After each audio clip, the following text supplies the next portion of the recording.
नमस्कार, मैं हूं हेमेंद्र शर्मा और आप देख रहे हैं MP round up. Madhya Pradesh के ग्वालियर से पिछले 2 दिनों में गैंगरेप की 2 विभत्स घटनाएं सामने आई हैं। पहले केस में एक 14 साल की लड़की को उसके परिवार वालों के सामने यानी उसके माता पिता और भाई के सामने बंदूक की नोक पर गैंगरेप किया गया और दूसरी घटना एक 10वीं क्लास की छात्रा के साथ हुई जिसे अगवा करने के बाद गैंगरेप कर दिया गया और फिर उसे 30 फीट की ब्रिज के ऊपर से फेंक दिया गया।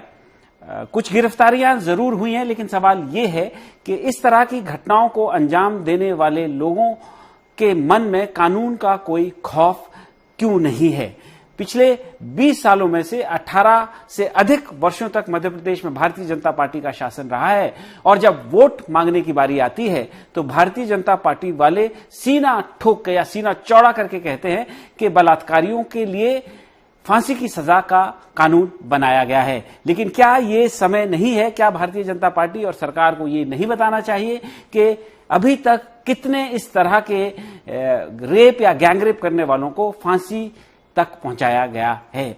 बहरहाल मध्य प्रदेश में बच्चियों के खिलाफ इस तरह की हरकतें लगातार हो रही हैं और एनसीआरबी का जो डेटा है उसमें जो 2022 के लिए जो आंकड़े सामने आए हैं उसमें मध्य प्रदेश महिलाओं के खिलाफ और खासकर रेप के मामलों में पूरे देश का नंबर 1 का राज्य बन गया है। तो सवाल यही है कि मध्य प्रदेश की बच्चियों के साथ इस तरह की हैवानियत कब बंद होगी और ये जो दरिंदे हैं ये फांसी के फंदे तक कब पहुंचेंगे। और बात करने के लिए हमारे साथ मौजूद हैं senior journalist mister Arun Dikshit. Sir, बहुत बहुत स्वागत है आपका। नमस्कार। जो बच्चियों के साथ लगातार जो घटनाएं हो रही हैं और खासकर अभी जो ग्वालियर में हमने देखी 2 घटनाएं, पहली घटना जिसमें बंदूक की नोक पर घर वालों के सामने माता पिता और भाई के सामने गैंगरेप हुआ, बहनें भी थी, छोटी बहनें भी थी, और दूसरा गैंगरेप का ही केस 10वीं की छात्रा को अगवा करके डबरा में हुआ। सर, क्या कारण है? बहुत बड़ी बड़ी बातें हो रही है, निर्भया कांड के बाद बहुत कानून की भी बातें हुई और मध्य प्रदेश में भी पूर्व मुख्यमंत्री यहां बड़े फांसी की सजा की बात कहते थे। क्या कारण है कि खौफ नहीं है इस तरह की? वो क्योंकि उन आरोपियों की जो मैं बयान देख रहा था आज तो बहुत ही घिनौने और विभत्स तरह के बयान उनके सामने आए हैं। क्या कारण है कि खौफ नाम की कोई चीज नहीं है? दरअसल जो मुझे लगता है हेमेंद्र जी की सरकार जब बात करती है कि वो कुछ करने जा रही है या कुछ कर रही है तब बहुत दावे करती है, लेकिन जो करना है और जो उसको धरातल पर एग्जीक्यूट करना है उसमें क्रियान्वयन उसका सरकार का किसी भी कानून का बहुत कमजोर रहा है। अब इस कानून की बात करें, विधानसभा में पारित हुआ, फिर केंद्र सरकार ने उसे अपना बनाया और फांसी की सजा जिसकी आपने बात की, मध्य प्रदेश में कम से कम 40 ऐसे मामले हुए हैं जिनमें पिछले सालों में फांसी की सजा दी गई है। कल भी जबलपुर हाईकोर्ट ने एक व्यक्ति को 2 छोटी बच्चियों के साथ बलात्कार और फांसी के मामले में फांसी की सजा दी है। पर सवाल वही है कि डर क्यों नहीं? पहली चीज तो यह है कि जब फांसी का कानून बन गया, उस कानून के बाद भी अगर आप उसका उपयोग सही नहीं कर पा रहे हैं या उसका डर नहीं बन पा रहा है सिर्फ चुनावी फायदा लेने या दावा करने के लिए कि हमने इतना अच्छा किया है। जब पूर्व मुख्यमंत्री जो अपने आप को बच्चों का मामा कहते हैं और लाडली लक्ष्मी, लाडली बहना योजना के दावे करते हैं, उनको अगर आप देखो कि उनका लगातार यही कहना है कि मैंने ये किया। अभी भी वो मुख्यमंत्री की कुर्सी हटने के बाद भी जो है वो लगातार लाडली बहनों की बात कर रहे हैं। लेकिन दुर्भाग्य ये है कि कल की घटना, परसों की घटना जो डबरा और ग्वालियर में हुई है उस पर उन्होंने एक शब्द नहीं बोला। कोई भी नहीं बोल रहा है, कोई नहीं बोला, ज्योतिरादित्य सिंधिया ने जरूर ट्वीट किया है। जो सबसे बड़ी बात है, जो मैं बात कर रहा था, कानून बना, निचले स्तर की अदालतों ने जल्दी से फैसले दिए, लेकिन उसके बाद कानूनी पेचीदगी इस देश की कितनी उलझी हुई है ये हम और आप सब जानते हैं। तो सवाल तो यही है ना सर कि अभी तक फांसी की सजा जरूर निचली अदालतों ने सुनाई होगी, लेकिन फांसी दी तो किसी को नहीं गई है। वही मैं कह रहा था कि जो फॉलोअप होना चाहिए, जो ऐसे मामलों की जो निगरानी होनी चाहिए कि भाई छोटी अदालत ने दी तो बड़ी अदालत में जाके ना अटके, लेकिन वो सिस्टम ही नहीं है।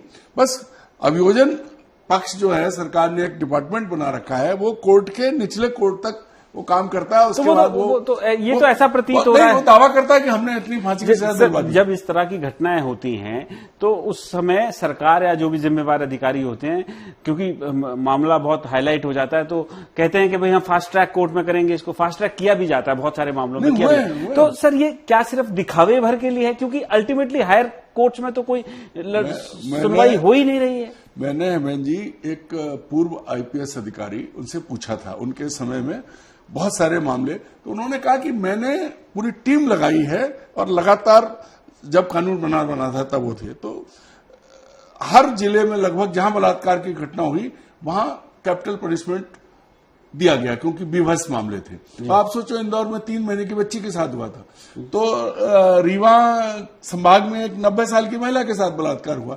मतलब ये जो चीजें हैं, जब कानून बना और कानून बनाने का आपने दावा किया, तो उसके बाद आप उसका फॉलोअप तो लीजिए कि निचली अदालत ने जो फैसला दिया उस पर अगली अदालत क्या कर रही है, क्योंकि मामला सब जगह जा रहा है। सरकार सिर्फ दावा करने का काम करती है, कानून बनाने का काम करती है, लेकिन उस कानून का असर हो, उसको अच्छे से इंप्लीमेंट किया जाए, इस पर उसका ध्यान नहीं रहता है। तो मैं इसी से जुड़ा हुआ मेरा अगला सवाल है, क्योंकि सरकार जो है, पिछली सरकारें जितनी मध्य प्रदेश में, क्योंकि 20 में से 18 साल से अधिक समय तक भारतीय जनता पार्टी का शासन रहा है, और जो पिछली सरकारें रही हैं वो लगातार इस मामले पर बातचीत जरूर करती रही हैं, लेकिन जैसे आपने कहा कि भाई क्रियान्वयन अगले स्टेज पर नहीं होता है, तो ये क्या लैक ऑफ विल है या सिर्फ मतलब इसका कोई इलेक्टोरल गेन नहीं होना है, पॉलिटिकल फायदा नहीं होना है इस कानून से, इसलिए ये सब किया जा रहा है?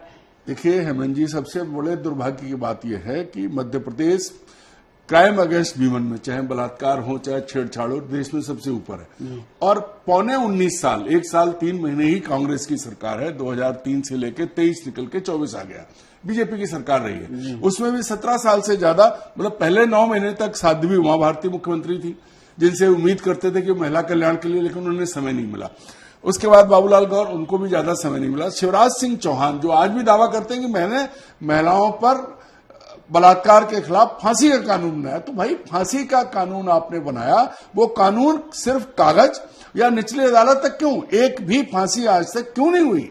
ये कौन सुनिश्चित करेगा? मामला अदालतों में अटकता है। तो जैसे आप जितनी जल्दबाजी से देखभाल, आप जितनी पैरवी छोटी अदालत में करते हैं, उसी तरह की स्थिति आप वही नेटवर्क बड़ी अदालत में, हाई कोर्ट में, सुप्रीम कोर्ट तक क्यों नहीं ले जाते? सर दूसरे तरीके से मैं वही सवाल पूछता हूँ, थोड़ा सा अलग तरीके से, कि क्या मध्य प्रदेश में जो बच्चियों के खिलाफ ये जो दरिंदगी हो रही है, क्या ये कभी खत्म होगी?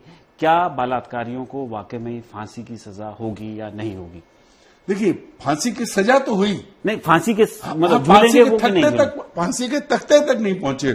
और तो क्या वो पहुंचेंगे कि नहीं पहुंचेंगे? मैं वही बात कह रहा हूं कि जो बलात्कार हो रहे हैं, लगातार बढ़ रहे हैं, ये सरकार की नीयत और सरकार के कुछ भी करने की इच्छा पर डिपेंड करता है। अगर सरकार सख्ती से, अगर पुलिसिंग सख्त हो जाए, और शुरुआती दौर में ये तो सब कहते हैं कि बलात्कार नहीं रोक सकती, ये नहीं कर सकते, क्योंकि ये आदिकाल से चले आ रहे हैं, लेकिन जो कानून अब हैं वो आदिकाल में नहीं थे। तो आज अगर सरकार चाहे और पुलिस चाहे, तो जो दुर्गति हो बलात्कारियों की, जो आप हर थोड़ी देर में आज आप बुलडोजर चला रहे हो, जी। वो मूर्खतापूर्ण जो काम कर रहे हैं लोग, उसको ऊपर आप दबाओ, कोई नहीं करता है। क्यों? बस आप भाषण दे लीजिए और जाके बड़ी बड़ी बातें कर लीजिए, दावे कर लीजिए। लेकिन अभी आज की स्थिति है कि मध्य प्रदेश में सबसे ज्यादा महिलाओं पर अत्याचार हैं, सरकार सबसे ज्यादा दावे कर रही है, सबसे सख्त कानून यहाँ है, इसके बाद भी हो रहा है। इसका मतलब यह है कि कानून भी है और सरकार भी है, उसके बाद कहीं ना कहीं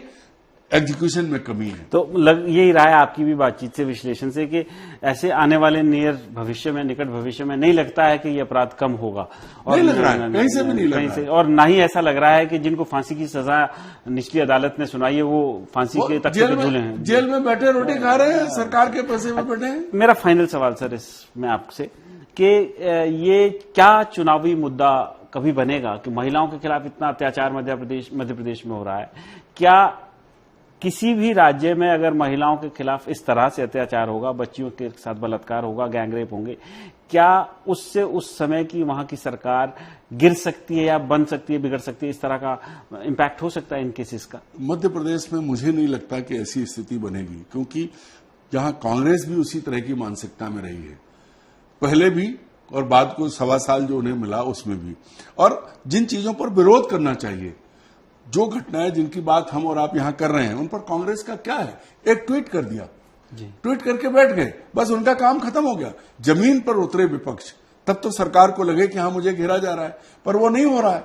और ट्वीट किया, बयान जारी कर दिया, उसके बाद बैठ गए। किसी ने भी कभी अभी तक मैंने ये नहीं सुना है कि कोई कांग्रेस का नेता उन परिवारों के बीच पहुंचा हो जिनके साथ ये दुर्घटना हुई है। आप सोचिए उन माँ बाप पे जिनके सामने घर में बच्चे के साथ बलात्कार किया गया हो, तो और वहां से कौन नहीं आता।